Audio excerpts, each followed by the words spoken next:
Ce matin, nous continuons et nous terminons ce thème que j'ai intitulé Je suis chrétien. Des slogans. Mais c'est vraiment que des slogans. Parce que être chrétien, ce n'est pas une affirmation, ce n'est pas une dénomination, ce n'est pas une étiquette. Être chrétien, finalement, dira la parole de Dieu, c'est une démonstration. Montre-moi comment tu vis et je te dirai si tu es un chrétien.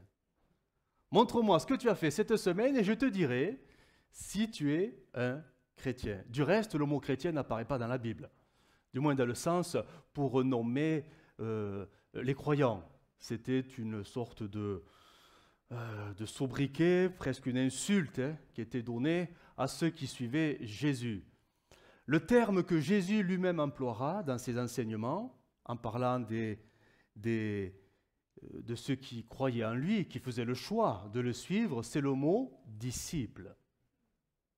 C'est pas pareil. Donc la question c'est, est-ce que je suis un disciple?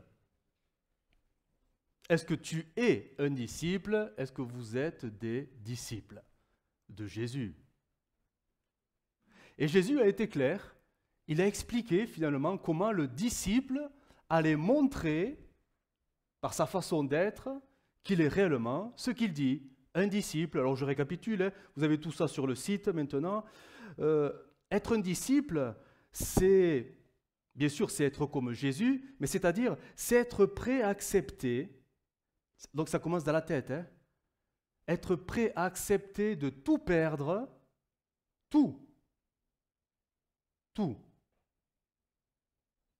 de tout perdre, tout en continuant à suivre malgré tout Jésus. Et là, c'est sûr qu'un tri se fera. Jésus l'a enseigné, si quelqu'un vient à moi sans me préférer à son père, à sa mère, à sa femme, à ses enfants, à ses frères et à ses sœurs, et même à sa propre vie, il ne peut être. Est-ce que nous sommes prêts à accepter que Dieu nous reprenne? Et la liste n'est pas exhaustive. Dieu donne, Dieu reprend.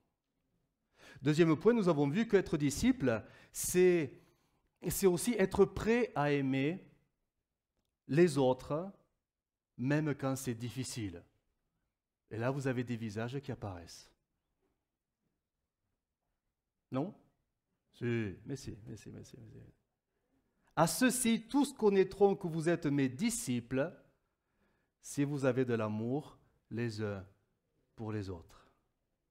On a vu il y a 15 jours, ce troisième point, que être disciple, finalement, c'est aussi porter beaucoup de fruits. Vous le saviez? Porter beaucoup de fruits. Alors, le texte, il est dans Jean 15, verset 8. « Si vous portez beaucoup de fruits, c'est ainsi que mon Père sera glorifié et que vous serez mes disciples. » Ce matin, nous terminons avec le quatrième point qui va vraiment démontrer que je suis un disciple, pas un chrétien, un disciple. Nous avons trop de slogans. Même les chrétiens, nous avons tellement de slogans, de phrases toutes faites, d'expressions qui nous déterminent, mais finalement ça ne veut rien dire. Quand on gratte un peu, il n'y a rien derrière, il n'y a plus rien. Je suis chrétien, c'est un slogan. Je suis disciple, c'est déjà moins naturel, on réfléchit, parce que ça nous renvoie à l'enseignement de Jésus. Ce quatrième point, il est dans cette définition, être disciple, finalement, c'est celui qui va demeurer dans la parole de Dieu. Demeurer. Je pèse bien le mot demeurer parce que je ne dis pas connaître. Demeurer, c'est plus profond. Jean 8, verset 31. Le texte va s'afficher. Jean 8, verset 31.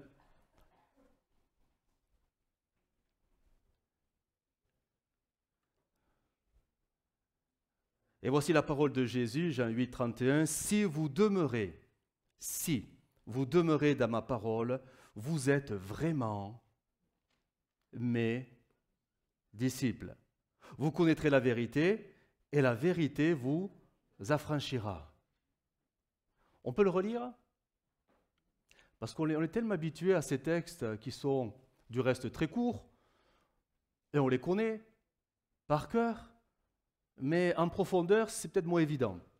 Si vous demeurez dans ma parole, vous êtes vraiment mes disciples. Vous connaîtrez la vérité, et la vérité vous affranchira. Vous avez noté le vraiment? Il est dérangeant, hein? Il est dérangeant parce que ça sous-entend que on pourrait se penser, bah si, j'essaie, je fais de progrès, je fais ce que je peux, m'en demandez pas trop. Vraiment, réellement, vous serez réellement mes disciples. La condition, si vous demeurez dans la parole. Donc tout ceci nous renvoie à ce que nous pouvons penser de nous-mêmes. Oui, je pense être un disciple. C'est pas ce que tu penses qui est important, c'est ce que Dieu pense de toi. Est-ce que... Ah, j'ai droit à une photo. Je prends la pause. Ding. Oh, ça va, hein, faites pas les jaloux. L'important, c'est qu'est-ce que Dieu pense de moi finalement? Parce que moi je pense de moi-même, parce qu'on pense toujours du bien de soi. Il n'y a que les autres qui pensent en mal de nous. Nous, on pense en bien en soi. Moi, je ne suis pas comme les autres. Moi, je. Mais quand le Père nous regarde, nous voit-il comme à celui-ci, celle-là, il est comme mon fils. Il demeure dans la parole. Il demeure. Donc ça veut dire, il n'est pas entre deux. Il y est ou il n'y est pas. Il y est ou il n'y est pas. Alors, d'autres versions, je vais vous les citer rapidement. Parole vivante, si vous vous attachez à la parole, et si vous vivez conformément à ce que je vous ai dit, alors vous serez mes disciples. Attachés à la parole. La Français courant traduira « si vous restez fidèles à mes paroles ». Le mot « demeurer » devient « fidèle ». La Darby traduira « si vous persévérez dans ma parole ». Ça montre que parfois, ce n'est pas si facile que ça. Il va falloir insister, persévérer. Et c'est ce que dira la Bible Martin « si vous persistez encore plus fort dans ma parole, alors vous serez vraiment, réellement mes disciples ». Le chrétien, d'une manière générale, connaît la parole, connaît la Bible. On connaît la Bible. On ne connaît pas toute la Bible, mais on en connaît un peu. Il y a quelques versets qu'on connaît tous, des versets qui, bah oui, slogan. Si je vous dis Jean 3,16, bah voilà, vous avez compris ce que je voulais dire. Voilà, il y a des versets comme ça, on les connaît. Et parce qu'on les connaît, on les met dans nos prières. Ça fait bien. Ça fait biblique. Le chrétien, il connaît un peu la parole de Dieu. Il la lit parfois depuis des années, mais le disciple va plus loin qu'une simple connaissance. Le disciple, il aura ce souci, et je ne sais pas si vous l'avez ce souci, mais de rester, mais vraiment ancré dans la parole. Je ne me contente pas de connaître la Bible, quelques versets, mais ce souci de me remettre toujours en question, de peur de sortir de l'Écriture. Et ça, c'est moins naturel. On a moins ce souci, parce qu'on se pense, bah oui, je suis chrétien, je connais la Bible. Hein. Je connais la Bible. Oui, mais si on la connaissait si bien, le Saint-Esprit ne nous rappellerait pas, dimanche après dimanche, nos manquements. Il ne nous rappellerait pas, dimanche après dimanche, à réexaminer nos voies pour revenir un peu plus près de lui. Pourtant, le Saint-Esprit s'adresse à qui? Bah, des chrétiens. Des chrétiens qui connaissent la Bible, mais qui ne demeurent pas dans l'Écriture. Vous voyez ce que je suis en train de vous démontrer? Vous comprenez?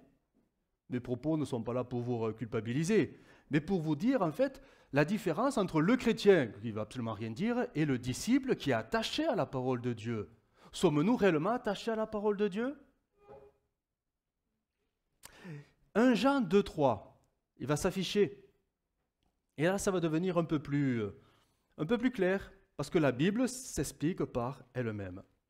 1 Jean 2,3, si nous gardons ses commandements.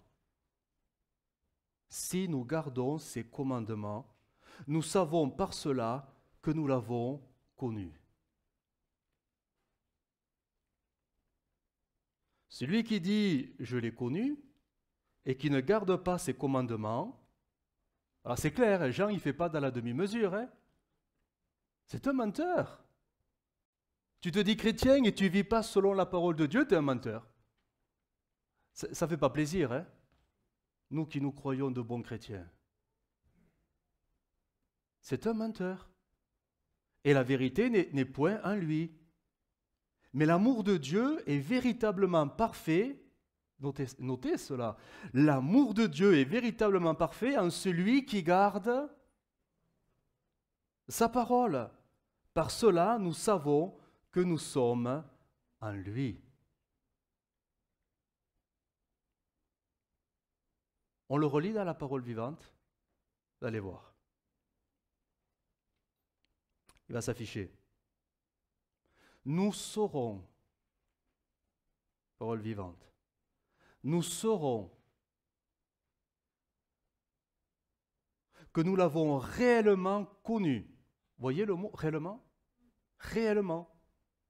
Tu peux penser connaître Dieu parce que tu vas à l'église, parce que tu le pries, parce que tu lis la Bible, parce que... Bon bref, on met tout ce qu'on peut faire. Hein? Mais c'est pas ce qu'on fait qui est important. Nous saurons que nous l'avons réellement connu si nous conformons notre vie à ses commandements. Si quelqu'un dit « je le connais » et s'il ne suit pas ses directives, c'est tout simplement un menteur.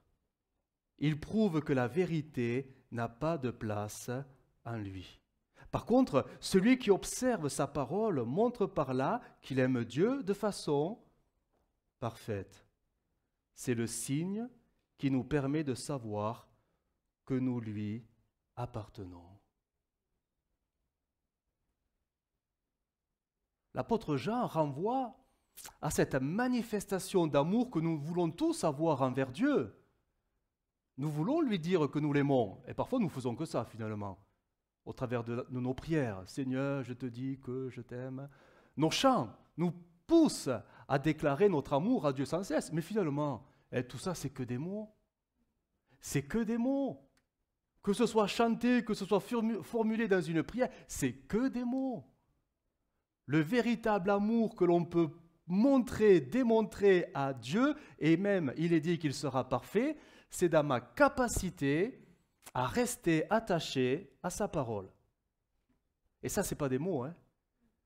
Comme dit Parole vivante, c'est conformer nos vies à ses directives. Ça va plus loin. Hein. On peut faire de belles prières et ne pas être attaché à la parole.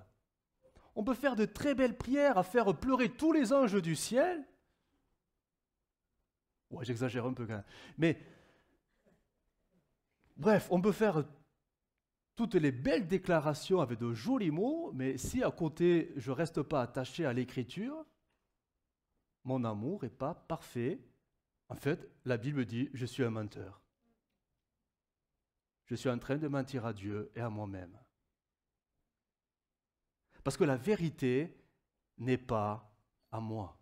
Et on sait que la vérité, c'est quoi? Ta parole est là. Vous connaissiez ce texte, hein? Bah oui, c'est un slogan aussi. Hein? Ta parole est la vérité, on le sait tous. Mais est-ce que ça fait de nous des gens vrais devant Dieu? Bah non. Bah non, parce que est-ce que vraiment nos vies sont conformes aux directives du Seigneur?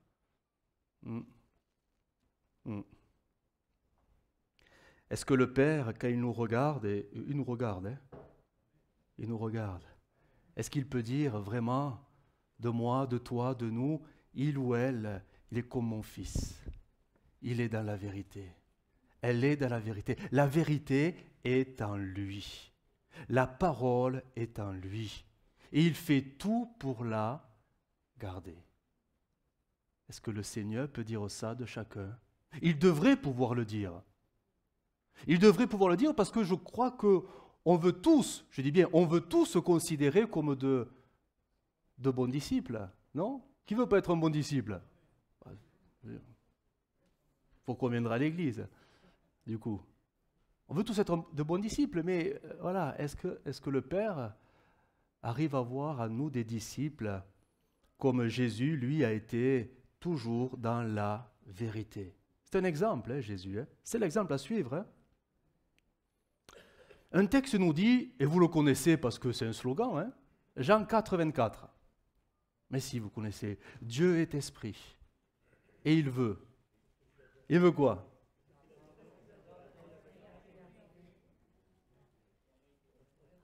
Bon, oui, je pense que vous l'avez compris. Que j'ai rien compris. Je n'ai pas entendu avec le masque. On va bientôt les enlever. Mais Dieu est esprit et il faut que ceux qui l'adorent en esprit et en vérité. On le connaît tous, ce texte. Alors, pour la démonstration de ce message, on va enlever le mot adorateur et on va mettre disciple, tout simplement. Dieu veut, c'est l'heure, c'est maintenant, parce que Dieu est esprit, il veut des disciples en esprit et en vérité. Ça ne déforme pas le sens. Ben non, parce qu'un disciple, c'est forcément un adorateur, normalement. Il veut des disciples en esprit et en vérité. J'ai eu l'occasion déjà un peu d'aborder ce thème, du moins de survoler, mais je vais y revenir là, ce matin. Dieu, du moins Jésus, quand il est venu sur terre, il va dire cette parole. L'heure est arrivée, Dieu veut des adorateurs, Dieu veut des disciples en esprit et en vérité. C'est maintenant que Dieu veut. Il y a comme un changement qui s'est produit. Et ces deux conditions, elles sont mais vraiment essentielles pour remplir les critères divins pour plaire à Dieu. Peut-être qu'on a cru qu'il suffisait de croire pour être agréable à Dieu. Bah oui, c'est sûr, il faut la foi. Mais de quoi qu'il fallait que la foi pour plaire à Dieu? Non. C'est bien l'évidence qu'on n'est pas forcément bien ancré dans l'Écriture. Parce que il faut être, bien sûr, des adorateurs, ou des disciples, mais pas n'importe comment. En esprit et en vérité. Et ces deux conditions, elles sont essentielles. Je voudrais les développer avec vous ce matin. En esprit, ça veut dire quoi, être un disciple en esprit? Peut-être pas évident à comprendre cette notion. La parole est esprit et vie. Ça, on le sait. C'est Jésus qui l'a dit. La parole est esprit et vie. C'est-à-dire, elle est spirituelle. Je relis Jean 4, 23. En parole vivante, il va s'afficher. Et regardez la tournure dans la parole vivante. Le temps viendra. Jean 4, 23.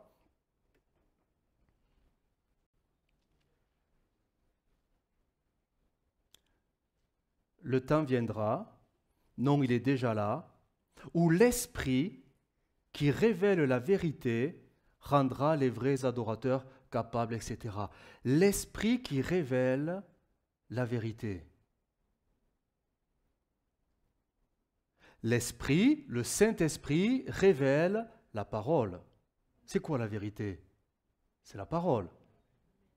Donc ça veut dire que le disciple doit bien comprendre que pour bien comprendre l'Écriture, la Bible, il va falloir que le Saint-Esprit nous aide. On est d'accord avec ça? Attendez. Ça veut dire que je ne peux pas me contenter de lire la Bible avec mon cerveau. On a tous un cerveau, tous une intelligence, un intellect, on a tous des capacités, plus ou moins développées, plus ou moins éduquées suivant la formation, etc., etc. C'est utile, hein, sinon Dieu ne l'aurait pas donné. Mais quand on commence à ouvrir la Bible, l'intellect n'est pas suffisant. C'est même un piège. Il va falloir que mon cœur soit rempli du Saint-Esprit pour que je puisse comprendre que l'Écriture est spirituelle. Et c'est là notre problème. Nous qui sommes si rationnels, nous faisons des lectures bibliques très fidèles, certainement, mais avec une approche très intellectuelle, pour ne pas dire très littérale. Parce que c'est écrit, c'est forcément ça qui doit se passer. Je ne veux pas vous perturber, mais si la parole est spirituelle, ce n'est pas parce que c'est écrit que ça va se passer. Là, je vous ai perturbé. Un exemple, vous allez voir, les exemples parlent beaucoup mieux que les grandes démonstrations. Quand Jésus a dit, si quelqu'un ne mange pas ma chair et ne boit pas mon sang, il n'a pas la vie éternelle.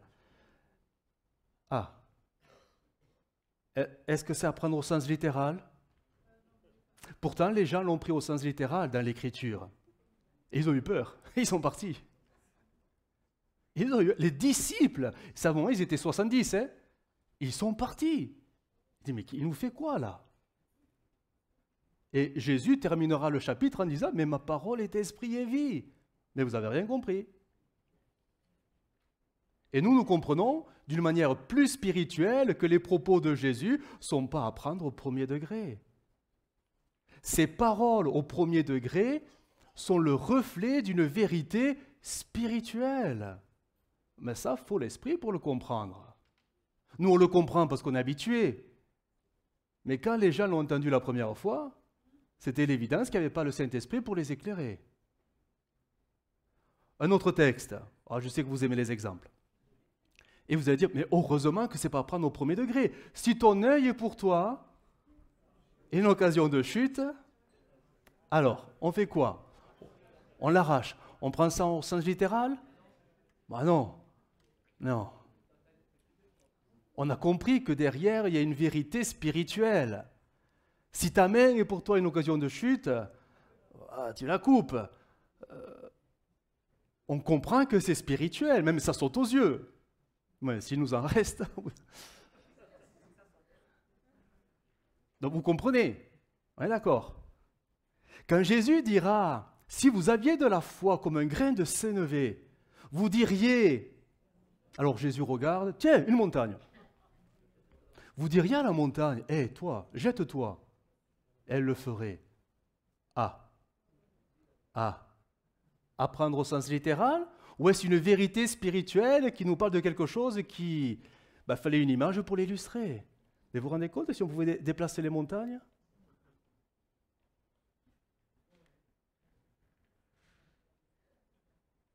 C'est une image pour nous montrer la puissance de la foi, spirituellement parlant.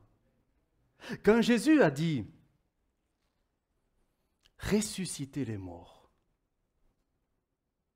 allez et ressuscitez les morts. Est-ce que c'est à prendre au sens littéral ou est-ce une vérité spirituelle qui nous parle de quelque chose que le Saint-Esprit fera?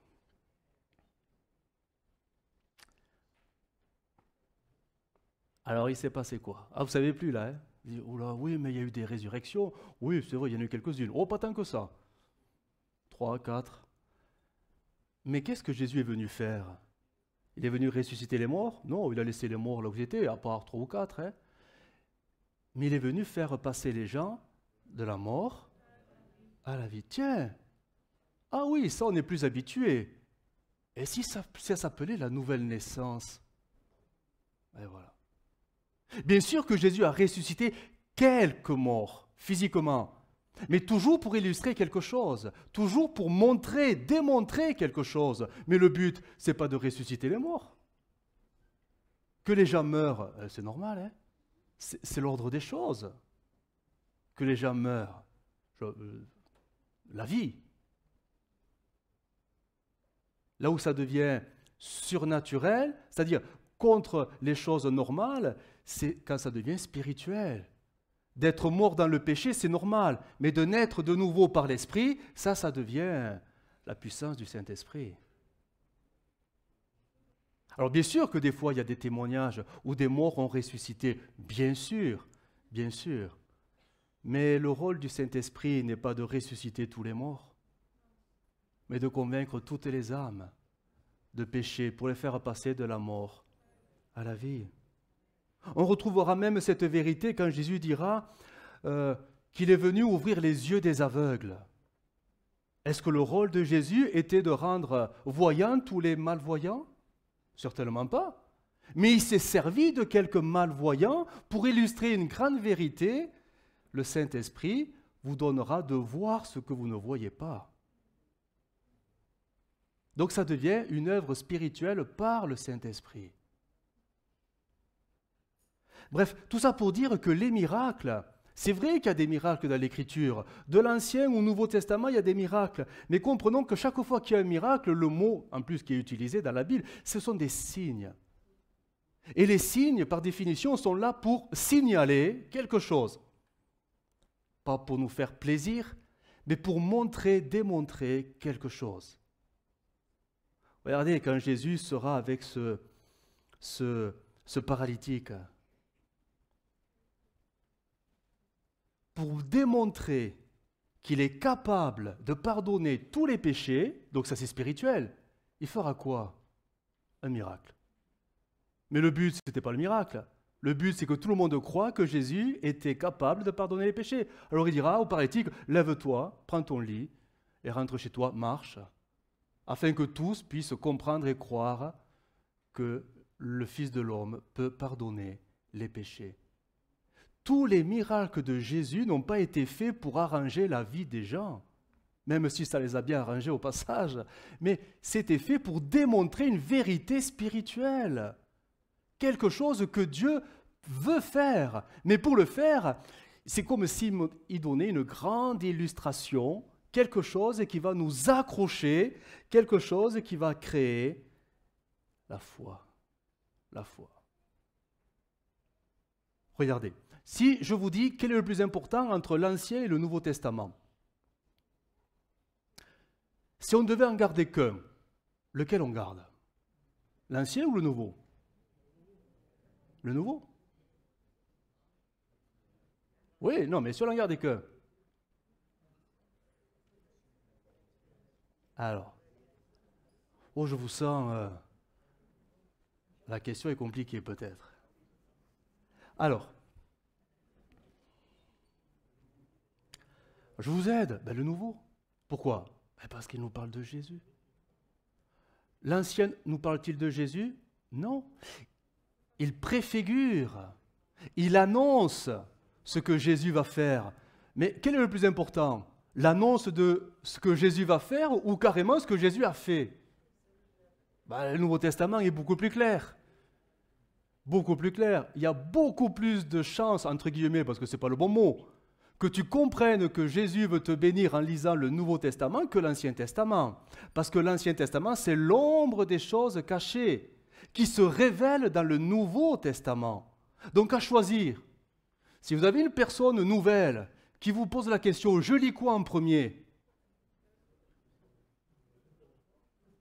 Faites-lui lire le Nouveau Testament. D'accord? Parce que ça parle directement de l'œuvre de Jésus à la croix. Dans l'Ancien Testament, ça n'y est pas.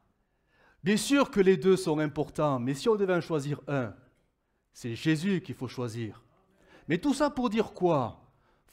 Quel est le plus important entre un miracle ou Jésus?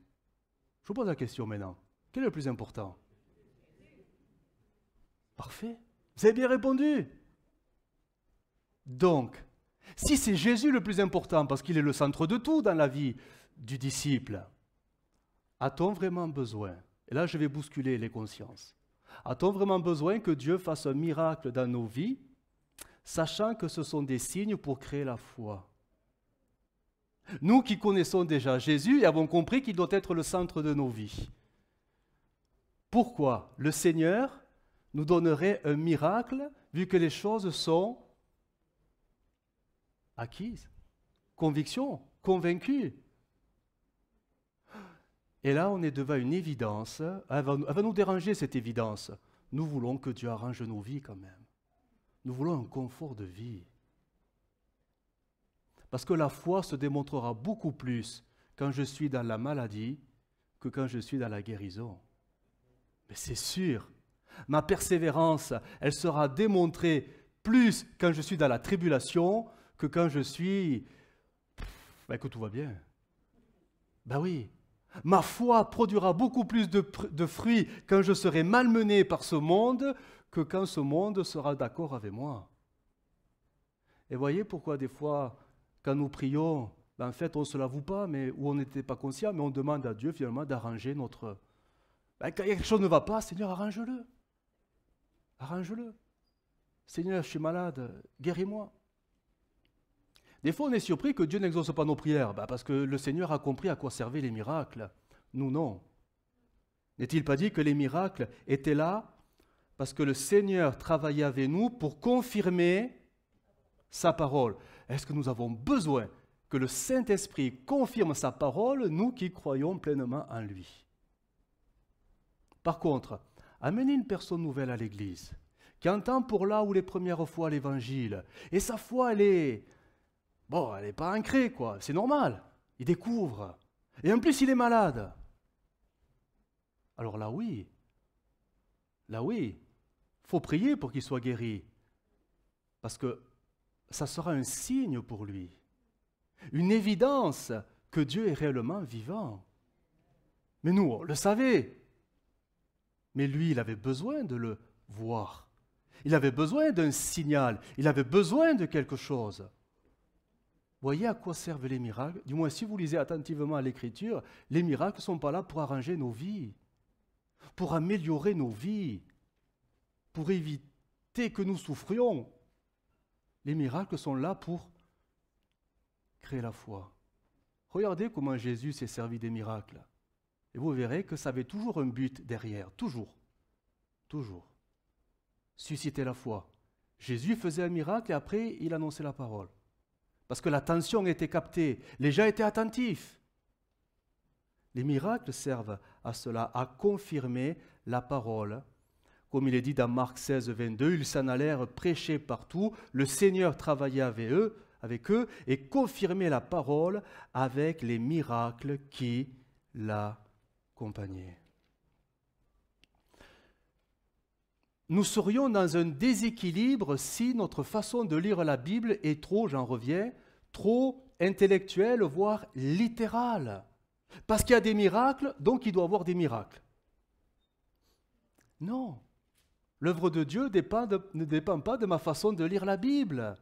L'œuvre de Dieu dépend du Saint-Esprit et il sait ce qu'il a à faire. C'est lui qui dirige toutes choses. Quand je commence à croire que parce que c'est écrit, donc ça doit forcément se refaire, je suis dans une sorte de... Alors là aussi, vous n'avez pas aimé le mot, hein, mais je n'ai pas trouvé d'autre. J'ai cherché synonyme, je n'ai pas trouvé. Mais on est légaliste. On devient légaliste. C'est quoi un légaliste? Le légaliste, par définition, c'est celui qui est attaché à la parole. Parce que c'est écrit, il faut que ça se fasse. Parce qu'il est écrit, alors c'est ça qu'on doit faire. Alors, ce n'est pas faux, mais il faut bien comprendre que la parole, elle est esprit et vie. Et là, tu t'aperçois que ce n'est pas parce que c'est écrit que tu dois forcément le refaire. Il faut comprendre ce que l'esprit a voulu dire.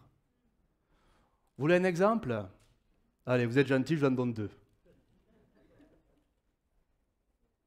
Quand Jésus a dit au jeune homme riche, ah ben oui, vous avez compris, hein? Eh oui. À ce jeune homme-là, qui voulait suivre Jésus, que faut-il que je fasse pour avoir la vie éternelle? Jésus a dit, ok, très bien. Je vois que tu m'aimes, bon voilà, il était sincère. Il lui dira, écoute, vends tous tes biens et suis-moi.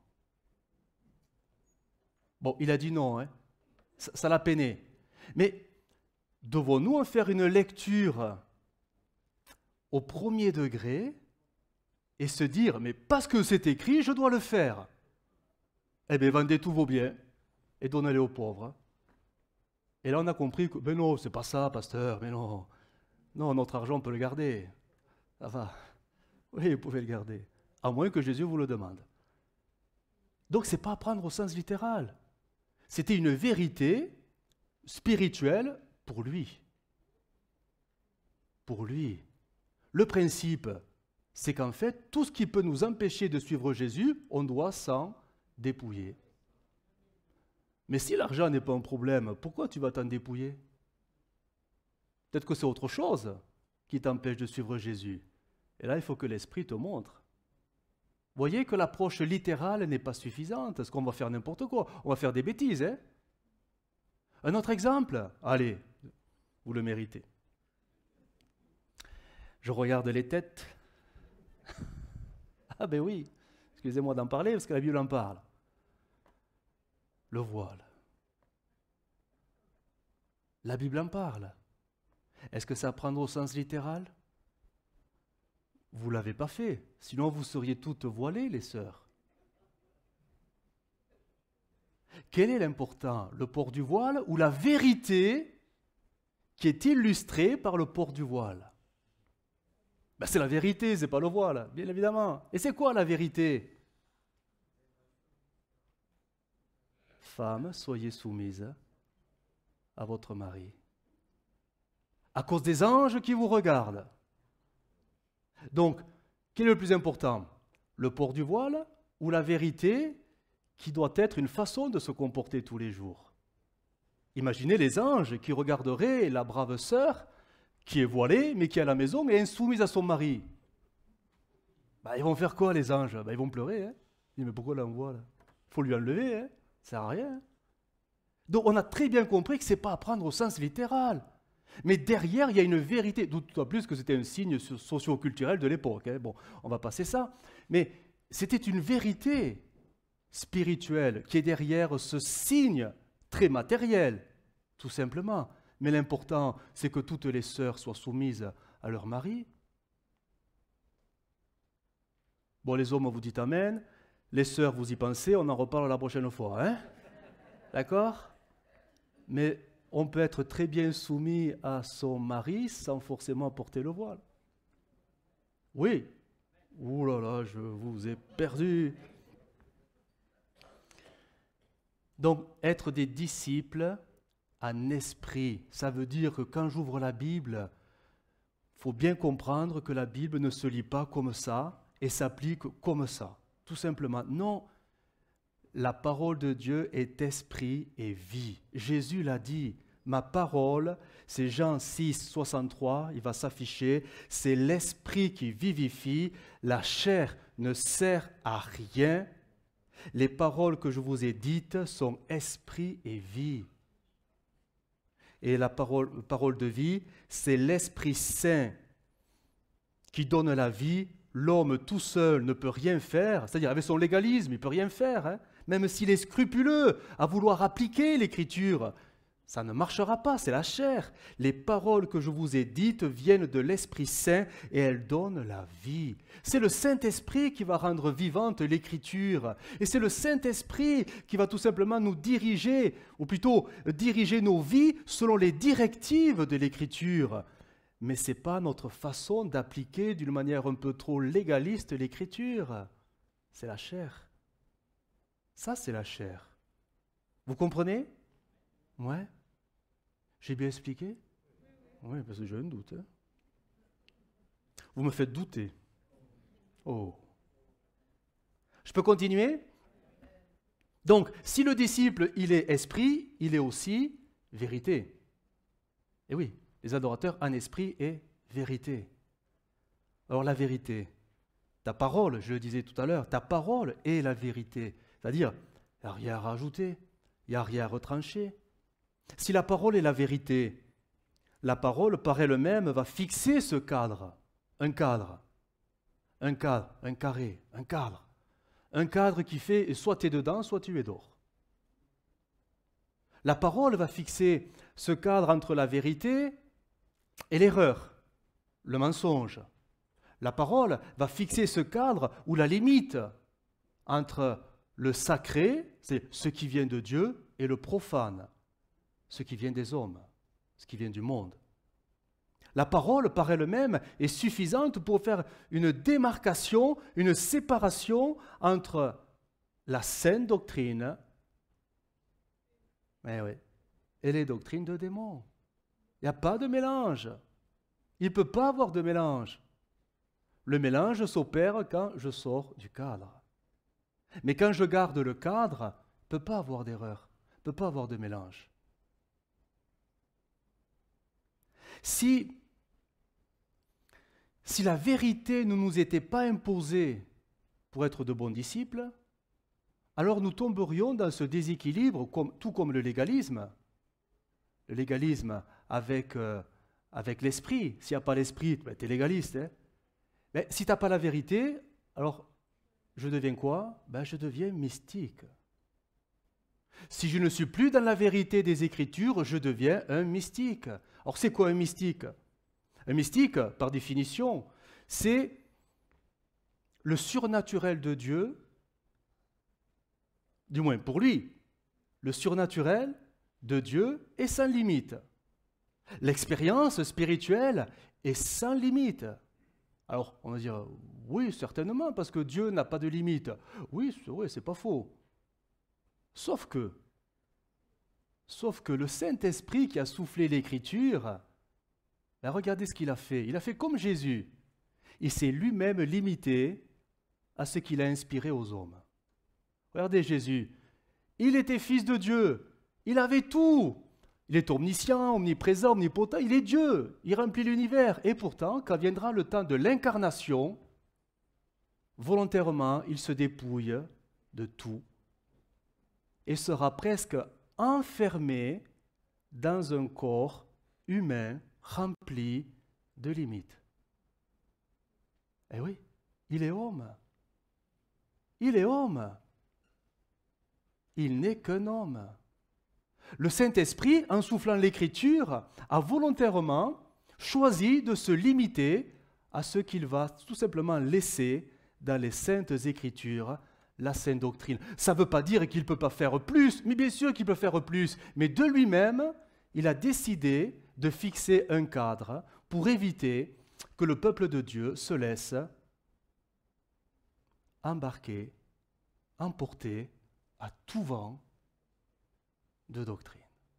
Donc, il a voulu volontairement limiter son action en soufflant, en inspirant les récits des Écritures. D'où les propos de l'apôtre Paul qui nous dira, mais surtout, n'allez pas au-delà de ce qui est écrit. Restez dans ce qui est écrit, n'allez pas au-delà. L'apôtre Jean dans l'Apocalypse le dira bien, ne rajoutez rien, ne retranchez rien. L'Écriture est suffisante. L'Esprit nous a dit tout ce qui était nécessaire pour être sauvé. Le mystique, par définition, il se dit que, vu que Dieu est tout-puissant, on peut faire plein d'expériences. Pourquoi limiter le Saint-Esprit s'il peut tout faire?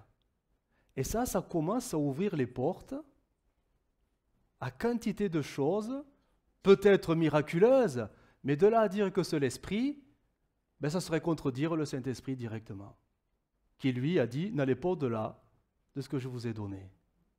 Et voilà qu'on va retrouver parfois des situations très étonnantes, parfois chez les chrétiens, parfois dans des églises entières. Alors j'ai relevé des exemples, on a tous entendu parler de ces dérives, malheureusement dans des églises, ça a emporté des églises, les plumes des anges.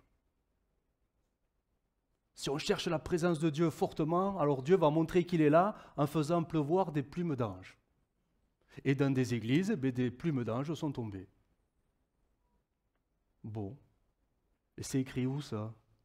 Que Dieu allait manifester sa présence avec des plumes. Montrez-moi-le et ok. Où avons-nous lu dans la Bible que Dieu va manifester sa bénédiction en faisant tomber des paillettes d'or? Dites-moi-le, parce que moi je vais les ramasser.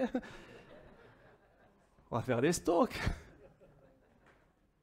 Mais certaines églises, ils vont tous prier, Seigneur, voilà, on veut voir ta présence, on a soif de ta gloire, envoie les paillettes, envoie... Bref, les dents en or, pouf, les plombages en or qui apparaissent.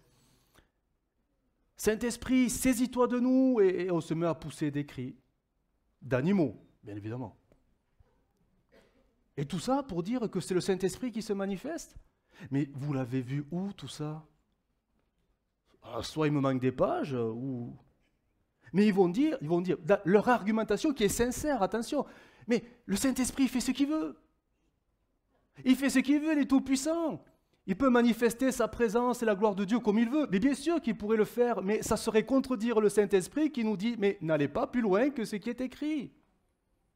Le Saint-Esprit ne peut pas se contredire. C'est nous qui avons peut-être une aspiration à voir du miraculeux un peu trop au-delà de l'Écriture. Ah ben là, c'est sûr que l'ennemi, ça va, il saura se faire passer pour un ange de lumière. Hein. Il est bien dit qu'il va séduire avec des miracles mensongers. Ah ben c'est des miracles tout court aussi. Hein. L'Écriture. L'Écriture. L'Écriture est le cadre fixé. Dieu peut faire ce qu'il veut, c'est sûr, mais il a décidé de se limiter soi-même pour que nous ayons l'essentiel pour être sauvés. Notez que toutes ces expériences un peu bizarres n'ont parfois même aucun lien avec le salut. C'est du plus pour être plus sanctifié, plus spirituel, plus consacré, plus. En fait, au bout d'un moment, on se perd dans le plus parce qu'on n'est plus dans l'Écriture. On est allé bien au-delà de l'Écriture parce que notre cœur s'est mis à rechercher ces choses-là. Quand nos cœurs se mettent à rechercher ces choses-là, oui, il y a des portes ouvertes qui peuvent être exploitées. L'ennemi, mais des fois, il n'y a pas que l'ennemi.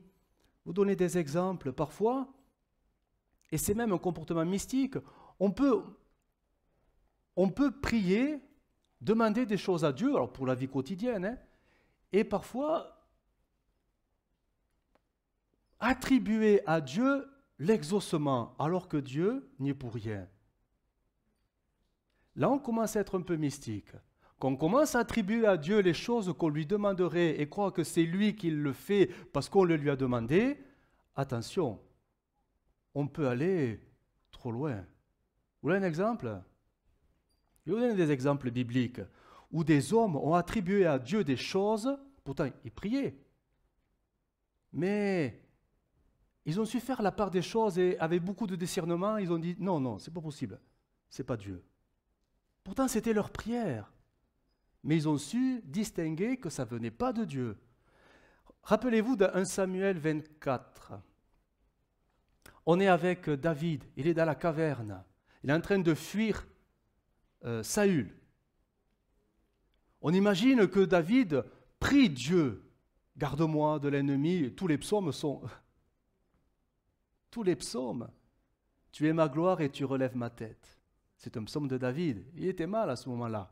Il priait pour que Dieu le garde et le protège. Et à un moment donné, il est dans une situation, il est dans la grotte, et voilà que Saül en personne rentre dans la grotte, pour faire ses besoins. Et là, tous les compagnons de David lui disent, alors j'en rajoute, hein, Alléluia, gloire à Dieu, Dieu te l'a livré, tu dois le tuer. Est-ce que ça venait de Dieu? Regardez comment David va réagir. Mais jamais de la vie. Je ne lèverai jamais la main contre loin de l'Éternel. Il ne rentre pas dans ce que ses compagnons un peu mystiques, eux, ont attribué à Dieu. David sait prendre le recul nécessaire et pas se laisser séduire par la situation qui était pourtant tout à son avantage à ce moment-là. Il reste en retrait et en réserve. On retrouvera une autre situation, cette fois c'est les rôles sont inversés, c'est Saül. Saül qui est en train de pourchasser David, toujours pareil, et il apprend que David s'est enfermé dans la ville de Keïla, une ville fortifiée. Et de suite, Saül se dit, gloire à Dieu, Dieu m'a livré David. Nous on connaît l'histoire, mais jamais de la vie, Dieu va ne livrer David à Saül. Pourtant, Saül croyait vraiment que c'était Dieu qui le livrait. Certainement qu'il devait même faire un sujet de prière. Hein, mais jamais de la vie. Une approche mystique de cette situation qu'il a considérée comme étant à son avantage, donc Dieu le bénit. Et parfois, on peut avoir cette approche mystique parce que la situation tourne à notre avantage et parce que, surtout, on l'a présenté à Dieu. Mais il faut faire attention, parce que ce n'est pas parce que ça tourne à notre avantage que c'est de Dieu. Je vais vous donner un exemple plus contemporain. Imaginons un couple chrétien en grande difficulté dans leur couple. Ça existe, hein? Mais en grande difficulté au point que sur la table a été posée la question, bon, ben, il va falloir peut-être divorcer, quoi. Couple chrétien se pose la question, est-ce qu'il faut divorcer? Qu'est-ce qu'on fait? Imaginons que les deux prient le Seigneur. Seigneur, qu'est-ce qu'on fait? Est-ce qu'on doit divorcer? Tout ça. C'est leur prière. Imaginons que le monsieur, sur son lieu de travail, parce qu'il a prié, Seigneur, montre-moi si je dois, rencontre une dame. Ben oui, c'est souvent là. Et imaginez le monsieur se dire, merci Seigneur pour la confirmation. Je me posais la question, tu m'as répondu. Je vais divorcer et aller avec la nouvelle personne. Ça fait sourire, hein? Mais si vous saviez que ça existe. Vous voyez l'approche mystique, parce que apparemment, l'exaucement va dans le sens des désirs, tout simplement. C'est pour ça qu'il faut être très vigilant, parce que prier, c'est bien, mais même quand la chose se présente, ben, il faut du discernement. Il faut du discernement, parce que des fois, on peut être trompé par nos désirs. Nos désirs. Vous savez, c'est comme ce chrétien qui prie, qui a un mal de tête, il prie, Seigneur, guéris-moi, guéris-moi, guéris-moi. Il prie, bon, après il prend 3 Doliprane. Au bout d'une heure, oh, merci Seigneur, tu as exaucé ma prière. Tiens non. Vous avez compris, par l'absurde de l'exemple, mais que parfois les choses, la vie suit son cours aussi. Le cours de la vie fait que parfois, certaines de nos prières peuvent sembler être exaucées, mais peut-être que Dieu n'est pour rien. C'est la vie qui... Tout simplement. C'est la vie. Et ça, c'est trompeur, ça peut être trompeur, parce qu'on peut croire que c'est Dieu. Si vous commencez à mettre Dieu partout, vous commencez à devenir mystique. Dieu est partout, c'est vrai, mais est-ce qu'il est derrière tout ce qui se passe dans nos vies? Non. Non. Non. Parce que si on commence à croire ça, mais alors là, on va croire trop de choses qui ne sont plus bibliques. On va presque croire que si Abel et Caïn se sont disputés et entretués, c'est parce que Dieu l'a voulu. Dieu a permis que Caïn trouve une pierre. Ben oui, il est tombé dessus. Ah, il n'y a pas de hasard. Seigneur, tu me montres une pierre. Non, la vie suit son cours. Suit son cours. Et des fois, nos aspirations dans la vie font que, parce que la vie suit son cours, les choses peuvent se coïncider. Tout simplement. Quand la vie devient un peu trop, favorable, généreuse, quand la vie va trop dans votre sens, ça peut être... Oula, Seigneur, est-ce que, sans tomber dans la suspicion, mais est-ce qu'il n'y a pas des... C'est bizarre. Parce que l'esprit de l'évangile, ou plutôt l'esprit du disciple, c'est être prêt à tout abandonner, se dépouiller de tout. Quand la vie vous commence à vous combler de tout, tiens donc. Et si c'était des pièges? Et si la vie nous piégeait? Oh, je ne parle même pas du diable. La vie peut nous piéger. C'est là qu'il faut avoir du discernement, une très grande sagesse pour savoir discerner ce qui vient de Dieu, ce qui vient de l'ennemi bien évidemment, mais ce qui vient tout simplement des choses naturelles. Du discernement pour rester équilibré. Le disciple, il est équilibré quant à la parole de Dieu parce qu'il est esprit et vérité. Oui, vous avez confondu avec l'autre slogan. Les adorateurs en esprit et vérité. Le disciple, il est esprit et vérité. Il est dans l'esprit pour comprendre l'Écriture et dans la vérité parce qu'il veut rester dans le cadre de la vérité. Tout ce qui viendrait en plus peut nous piéger. Et ça va nous piéger. Vous savez que nous sommes à la fin des temps. Et vous savez que la Bible dira que les élus seront séduits. Mais qu'est-ce qui va nous séduire ? C'est les choses qui nous plaisent. Ben forcément. C'est les choses qui vont nous attirer. Et la vie, les attraits de ce monde, les facilités de ce monde, les avantages de ce monde peuvent nous piéger. À tel point que nos attentes seront plus sur, finalement, tous nos avantages, tous nos acquis dans ce monde, à tel point qu'on n'est plus capable de regarder à Jésus parce qu'on est prisonnier de ce monde qui nous a séduits. Et tout ça, on va le mettre, mais c'est Dieu qui m'a béni, c'est Dieu qui m'a béni, c'est Dieu qui m'a béni. Non, c'est le monde qui t'a piégé. Tu étais plus attaché à tes projets, tes aspirations, tes ambitions, tes attentes.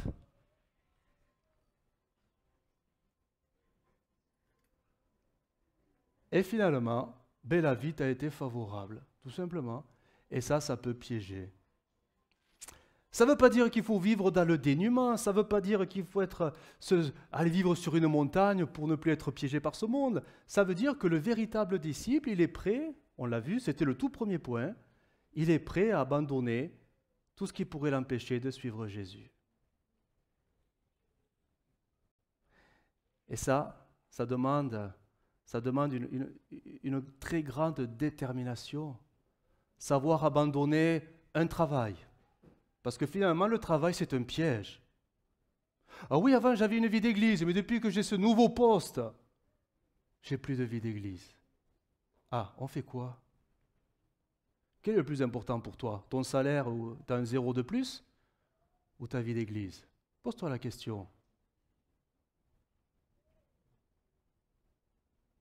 Ah oui, maintenant j'ai une belle maison, mais je dois m'en occuper tous les dimanches matin.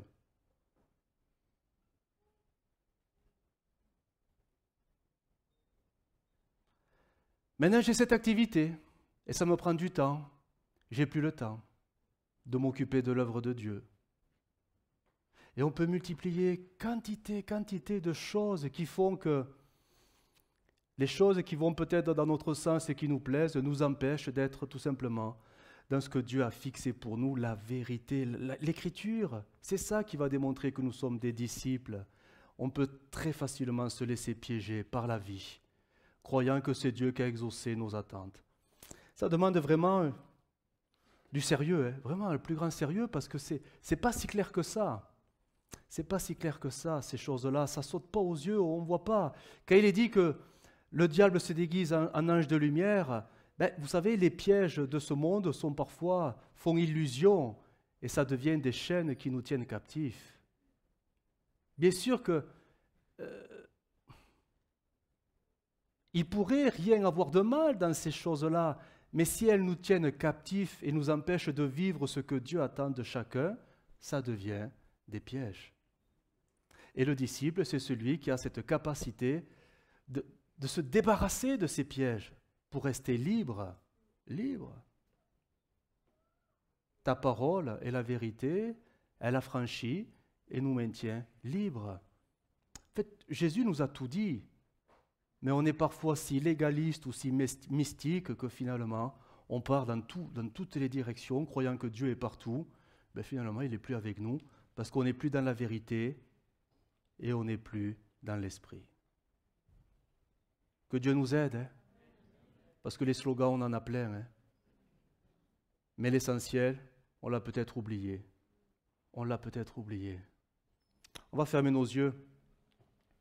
On va prier le Seigneur. Je terminerai par cette lecture de 2 Timothée 4, 7. Très court, c'est un slogan aussi. Hein? J'ai combattu le bon combat, j'ai achevé la course, j'ai gardé. Et là, la foi, mais mettons la parole. j'ai gardé la parole. J'ai gardé toute la parole. J'ai été fidèle à la parole. J'ai été intègre à la parole. Parce que la parole, elle a été esprit et vérité. Seigneur, nous te bénissons pour ta parole. Seigneur, donne-nous de la considérer comme Jésus l'a considérée. Donne-nous de la comprendre comme Jésus l'a mise en pratique ici-bas sur terre. Tu nous as donné le Saint-Esprit pour que nous ne soyons pas piégés par les choses de ce monde, par les pièges du diable. Seigneur, donne-nous, s'il le fallait, ou redonne-nous, s'il le fallait, l'équilibre dans la parole.